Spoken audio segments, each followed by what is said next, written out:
दोस्तों स्वागत है एक बार पुनः आपके अपने चैनल एनसीईआरटी सॉल्यूशन 99 पर। दोस्तों हमें आशा है आप अच्छे होंगे, स्वस्थ होंगे और आपकी पढ़ाई अच्छे से चल रही होगी। दोस्तों हमारे प्रैक्टिस सेट की परंपरा में आज एक नया प्रैक्टिस सेट लेकर आए हैं। दोस्तों हमने पिछले प्रैक्टिस सेट में दोस्तों प्रश्न क्रमांक 1 से लेकर 40 तक के प्रश्नों को हल किया था। आज हम प्रश्न क्रमांक 1 से 41 से लेकर के 80 तक के प्रश्नों को हल करेंगे। दोस्तों वीडियो स्टार्ट करने से पहले आपसे आग्रह है, आप हमारे चैनल में नए हैं तो आप हमारे वीडियो को लाइक कर दें, सब्सक्राइब कर दें दोस्तों, और ज़्यादा से ज़्यादा लोगों को शेयर कर दें। दोस्तों स्टार्ट करते हैं आज का सेशन। तो दोस्तों प्रश्न क्रमांक 41 में पूछा है, हिंदी का प्रथम महाकाव्य किस रचना को माना जाता है। दोस्तों बहुत ही आईएमपी क्वेश्चन है और ये अक्सर परीक्षाओं में पूछे जाने वाला प्रश्न। दोस्तों हिंदी का पहला महाकाव्य कौन सा है। दोस्तों हिंदी का जो प्रथम महाकाव्य दोस्तों पृथ्वीराज रासो है और इसके लेखक दोस्तों चंद्रवरदाई हैं। इसके बाद दोस्तों जो है प्रश्न क्रमांक 42 देखते हैं, इनमें से कौन सी रचना आदिकाल की नहीं है। दोस्तों प्रश्न क्रमांक 42 में पूछा है कौन सी रचना आदिकाल की नहीं है। तो दोस्तों सूर सागर रचना भक्ति काल की है, बीजक रचना जो है कबीरदास जी की है, ये आदिकाल की है। और दोस्तों विद्यापति पदावली ये रचना आदिकाल की, बीजक जो है दोस्तों ये कबीरदास की रचना है, और जबकि ये विद्यापति पदावली दोस्तों ये रचना आदिकाल की विद्यापति द्वारा लिखी गई रचना है। दोस्तों विद्यापति एक जो है श्रृंगारिक कवि थे, कुछ लोग इन्हें शिव भक्ति का कवि मानते हैं। तो दोस्तों आदिकाल की रचना विद्यापति पदावली और ये रचना जो है विद्यापति की है। विद्यापति राजा शिव सिंह के राज दरबारी कवि थे। इसके बाद दोस्तों प्रश्न क्रमांक देखते हैं 43। प्रश्न 43 में क्या पूछा है, बीसलदो रासों की रचयिता कौन है। दोस्तों बहुत ही एमपी क्वेश्चन है। बीसलदो रासों की रचयिता दोस्तों नरपति नाल। कौन दोस्तों, नरपति नाल। जबकि जो जगनिक जो है परमार रासों की रचयिता है दोस्तों, और चंद्रवरदाई पृथ्वीराज रासों की रचयिता है। इसके बाद निम्न में से कौन सी रचना आदिकाल की। दोस्तों बताना कौन सी रचना आदिकाल की भाषा। तो दोस्तों जो भाषा डिंगल पिंगल जो है ये वो दोस्तों जो आदिकाल की शैली है डिंगल और पिंगल। तो जबकि जो है इसमें जो राइट आंसर है सी। इसके बाद देखते हैं दोस्तों प्रश्न हिंदी के किस युग काल को स्वर्ण युग कहा जाता है। तो दोस्तों हिंदी के जो भक्ति काल है इसको स्वर्ण युग कहा जाता है दोस्तों, और जो स्वर्ण युग जो नाम दिया था दोस्तों गेरसन द्वारा दिया गया था। कबीरदास की मृत्यु कब हुई। दोस्तों कबीरदास की मृत्यु जो है कहाँ हुई थी। तो कबीरदास दोस्तों मगहर में हुई थी, इसको आप याद रखना, बनारस के पास है दोस्तों मगहर ये। कबीरदास के गुरु कौन थे। दोस्तों कबीरदास के गुरु कौन थे, इसको आप याद रखना। दोस्तों कबीरदास जी गुरु थे वो रामानंद थे। दोस्तों इसमें जो है ऑप्शन में नहीं दिया, मगर तो जो रामानंद दोस्तों राघवानंद की परंपरा में आते हैं, तो इसलिए दोस्तों इसका निकट आंसर होगा बी राघवानंद। राघवानंद दोस्तों रामानंद के गुरु थे, और कबीर के गुरु थे दोस्तों रामानंद, और रामानंद के गुरु थे राघवानंद। तो दोस्तों इसका सटीक उत्तर बी बैठता है। संत काव्य नाम किसने दिया था। दोस्तों संत काव्य नाम दिया था आचार्य रामचंद्र शुक्ल ने। दोस्तों इन्होंने हिंदी साहित्य का इतिहास लिखा था 1929 ईस्वी में। इन्होंने इसमें जो है आज हिंदी साहित्य के इतिहास को जो है 4 भागों में विभाजित किया दोस्तों, वीरगाथा काल, भक्ति काल, रीति काल और आत्मिक काल। इसके बाद दोस्तों 42 इसका क्वेश्चन देखते हो तो 49 है, मसी कागज छुओ नहीं कलम गयो नहीं हाथ। इस बताना दोस्तों किसके विषय में कहा गया। तो दोस्तों ये कहा गया दोस्तों कबीरदास के विषय में। कबीरदास ने दोस्तों कहा है मसी कागज छुओ नहीं, ना तो मैंने कभी कागज छुआ है और कलम गयो नहीं है, और ना ही मैंने कभी कलम को हाथ में पकड़ा है। तो दोस्तों कबीर ने बताया कि जो मैंने वास्तविकता में जो देखा है वही जो है व्यक्त किया है, मैंने किताबों और शास्त्रों में लिखी बातों को नहीं माना है। इसके बाद दोस्तों अगला है, एक अजगर करे न चाकरी पंछी करे न काम, और दोस्तों इसकी आगे पंक्ति दास मलूका कह गए सबके दाता राम। तो दोस्तों ये पंक्ति हमारी जो है ये मलूक दास की पंक्ति दोस्तों, और ये आलसियों का मूल मंत्र है, इसको आप याद रखना। इनमें से जायसी की रचना कौन नहीं है। तो दोस्तों जायसी की रचना बतानी है तो आखिरी कलाम, अखरावट और पद्मावत तीनों दोस्तों जायसी की रचना है, जबकि चित्रावली दोस्तों उस्मान की रचना है, इसको आप याद रखेंगे। 52 क्वेश्चन देखते, कुतुबन के गुरु कौन थे। तो दोस्तों कुतुबन के गुरु थे शेख बुरहान, इसको आप याद रखना। कुतुबन के गुरु कौन थे, शेख बुरहान। मधुमालती की रचना किसने की थी। दोस्तों मधुमालती की रचना मंजन ने की थी, इसको भी आप याद रखेंगे। मंजन दोस्तों सूफी कवि हैं, इनकी रचना का नाम मंजन की रचना, मधुमालती की रचना दोस्तों मंजन ने की थी। पद्मावत को समासोक्ति किसने कहा। तो पद्मावत को दोस्तों समासोक्ति आचार्य रामचंद्र शुक्ल ने किया अपने हिंदी साहित्य के इतिहास ग्रंथ में। अष्टछाप में दोस्तों कौन सा सम्मिलित नहीं है, ये बताना दोस्तों। तो अष्टछाप में जो है 8 कवियों का संग्रह है दोस्तों, 8 कवियों का समूह है अष्टछाप, जिसमें से 4 कवि दोस्तों 4 कवि दोस्तों शिष्य थे दोस्तों बल्लभाचार्य के, और 4 शिष्य थे दोस्तों विट्ठलनाथ के। तो कुम्भन दास, शीश स्वामी और नंददास, ये तीनों दोस्तों जो है अष्टछाप के कवि हैं, जबकि केशव दास अष्टछाप के कवि नहीं है, ये दोस्तों राम भक्ति शाखा के कवि हैं। रीतिकाल का प्रवर्तक भी दोस्तों इन्हें कहा जाता है। और इनकी दोस्तों प्रसिद्ध रचना का नाम है रामचंद्र का, रसिक प्रिया, कवि प्रिया, छंदमाला। ये दोस्तों इनकी प्रमुख रचनाएं हैं केशवदास की। और दोस्तों इनका जन्म ओरछा में हुआ था, इसको भी आप याद रखना। और ओरछा वर्तमान में निवाड़ी जनपद में। सूरदास कौन सी धारा के प्रतिनिधि कवि माने जाते हैं? दोस्तों सूरदास जो है, पता है आपको, एक कृष्ण भक्ति धारा के कवि हैं। और कृष्ण भक्ति शाखा के प्रतिनिधि कवि के रूप में दोस्तों जाने जाते हैं। और दोस्तों इन्होंने तीन रचनाएं हैं, सूरसागर, सूर सारावली और साहित्य रही। तीन रचनाएं इनकी महत्वपूर्ण रचनाएं हैं। इसके बाद दोस्तों सूरदास किसके शिष्य थे? बहुत ही अहम क्वेश्चन दोस्तों। सूरदास जो वल्लभाचार्य जी के शिष्य थे।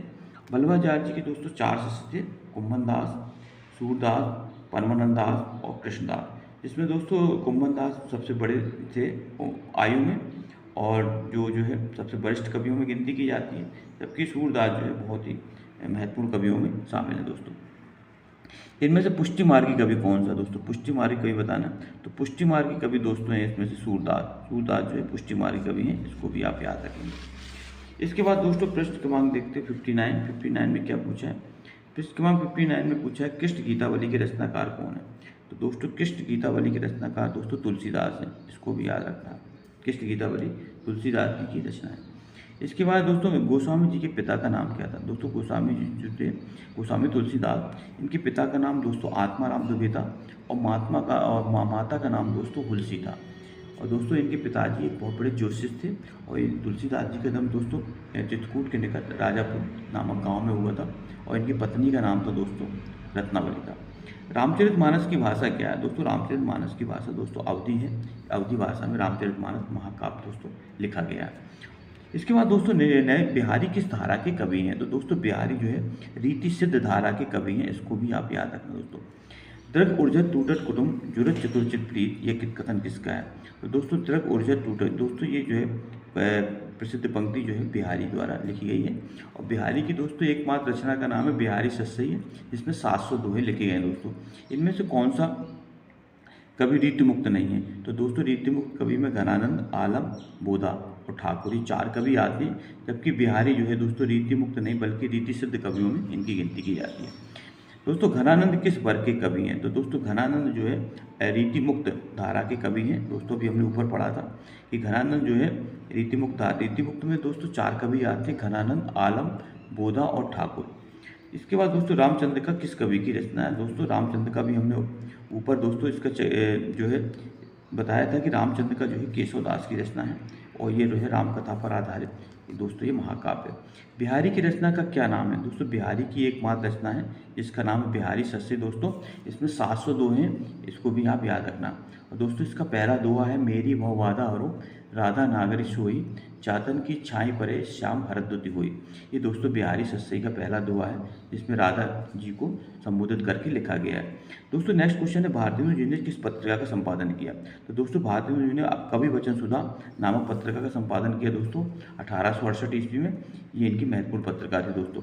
भारतेंदु जी ने किस नाटक में अभिनय किया? तो दोस्तों भारतेंदु ने जानकी मंगल नाटक में अभिनय किया था, इसको आप याद रखना।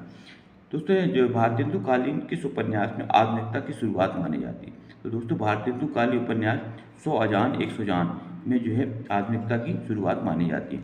द्विवेदी युग की कविता की क्या विशेषता दोस्तों बताना? तो दोस्तों द्विवेदी युग कविता की विशेषता उपदेशात्मक एवं इतिवृत्तात्मक, प्रकृति चित्रात्मक, नव जागरण परक, नारी चेतनात्मक। तो दोस्तों इसका राइट आंसर ये है। द्विवेदी युग की कविता थी दोस्तों उपदेशात्मक और इतिवृत्तात्मक थी, इसको भी आप याद रखेंगे। प्रश्न क्रमांक 72 देखते दोस्तों आपसे रिक्वेस्ट है कि आप हमारे चैनल को अगर पहली बार है तो आप हमारे चैनल को सब्सक्राइब कर दें दोस्तों और लाइक कर दें। मैथिली शरण गुप्त ने इतिहास से उपेक्षित नारी पात्र को किस पुस्तक में प्रतिष्ठित किया? तो दोस्तों मैथिली शरण गुप्त ने जो इतिहास से उपेक्षित नारी पात्र जो है को प्रतिष्ठित किया दोस्तों साकेत महाकाव्य दोस्तों। और इसमें जो है उर्मिला की विरह वर्णन, जो लक्ष्मण की पत्नी दोस्तों उर्मिला, उनके विरह वर्णन का वर्णन किया है।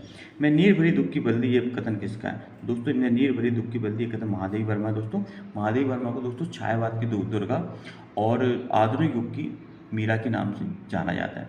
और इन्हें वेदना की कवित्री भी कहा जाता है दोस्तों, इसको भी याद रखते हैं। छायावाद के जो 4 स्तंभ में दोस्तों उसमें महादेवी वर्मा शामिल है। इसके बाद दोस्तों प्रश्न क्रमांक देखते हैं 74। इसके बाद 74 पूछा है दोस्तों, हिंदी काव्य की आधुनिक मीरा किसे कहा जाता है। दोस्तों अभी हमने चर्चा की थी कि हिंदी काव्य की आधुनिक मीरा महादेव वर्मा को कहा जाता है। दोस्तों याद रखना है। छायावाद युग का प्रवर्तक किसे कहा जाता है। दोस्तों बहुत आईएमपी क्वेश्चन है कि छायावाद का प्रवर्तक जयशंकर प्रसाद को कहा जाता है। दोस्तों इसको भी यानी छायावाद का ब्रह्मा के नाम से भी जाना जाता है। प्रगतिवाद के अंतर्गत कौन सा विचार मान है। तो दोस्तों प्रगतिवाद के अंदर यथार्थवाद, रूपवाद, पदार्थवाद और समाजवाद में दोस्तों रूपवाद जो है अमान्य है, जबकि यथार्थवाद, पदार्थवाद और समाजवाद ये दोस्तों जो है छाया प्रगतिवाद के लिए मान्य है। प्रगति दो राह समय के रथ का घर घर ना सुनो, सिंहासन खाली करो कि जनता आती। दोस्तों ये प्रसिद्ध पंक्ति जो है रामधारी सिंह दिनकर है, जिन्हें मैं डिप्टी कवि के नाम से जाना जाता है। तो दोस्तों इसके बाद है दोस्तों अजय किस पत्र के संपादक हैं। तो अजय दोस्तों दैनिक पत्र के संपादक है, इसको भी आप याद रखना।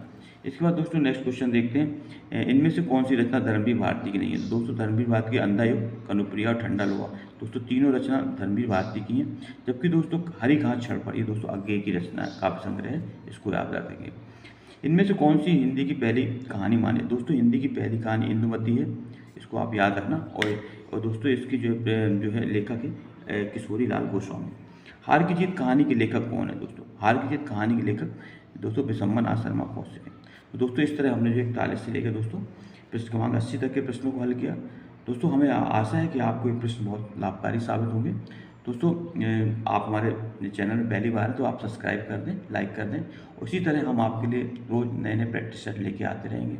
नेक्स्ट वीडियो में दोस्तों फिर उपस्थित होंगे। तब तक के लिए दोस्तों जय हिंद, जय भारत, वंदे मातरम दोस्तों।